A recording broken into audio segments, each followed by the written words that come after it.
আমরা শুরুতে আল্লাহ পাক সুবহানাহু ওয়া তাআলার শুকরিয়া জ্ঞাপন করছি যার অশেষ মেহেরবানিতে পবিত্র মাহে রমজানে ইফতারের পূর্ব মুহূর্তে আমরা ঢাকা বিশ্ববিদ্যালয়ের ঐতিহ্যবাহী কার্জন হলে সবাই একত্রিত হতে পেরেছি। আলহামদুলিল্লাহ, সবাই একসাথে আলহামদুলিল্লাহ বলি।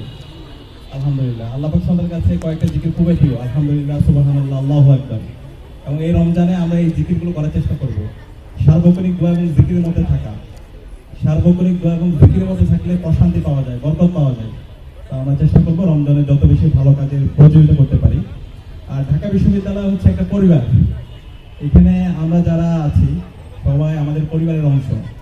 তো আমার কাছে ইচ্ছা হয়, আমি যদি আল্লাহ তাআলা যদি আমাকে অনেক টাকা পয়সা দিত, তাহলে আমি আমার বোনদের প্রত্যেকের হলে যদি প্রতিদিন সেহরি এবং ইফতারের ব্যবস্থা করতে পারতাম, তাহলে আমার জীবনটা অনেক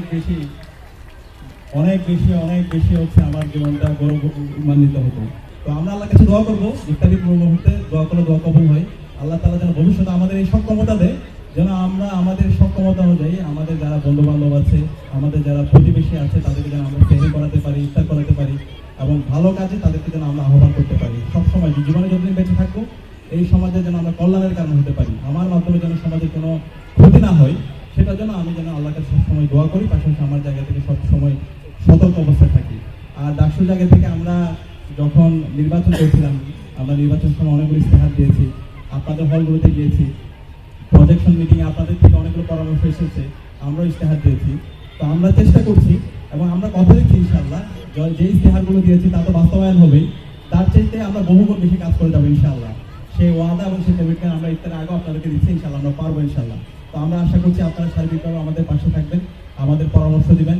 ইনশাআল্লাহ আপনাদেরকে সাথে নিয়ে আমরা আমাদের এই স্বপ্নের ক্যাম্পাস, একটা নিরাপদ ক্যাম্পাস আমরা নির্মাণ করবো। তো আল্লাহ পাক সুবহানাহু ওয়া তাআলা আমাদের সবাইকে কবুল করুক এবং আমাদের যে কাজ, আমাদের যে স্বপ্ন, আমাদেরকে নিয়ে আমাদের এই জাতির যে স্বপ্ন, আমাদের বাবা মায়ের যে স্বপ্ন, সেই স্বপ্ন যেন আমরা বাস্তবায়ন করতে পারি। আল্লাহ পাক সুবহানাহু ওয়া তাআলা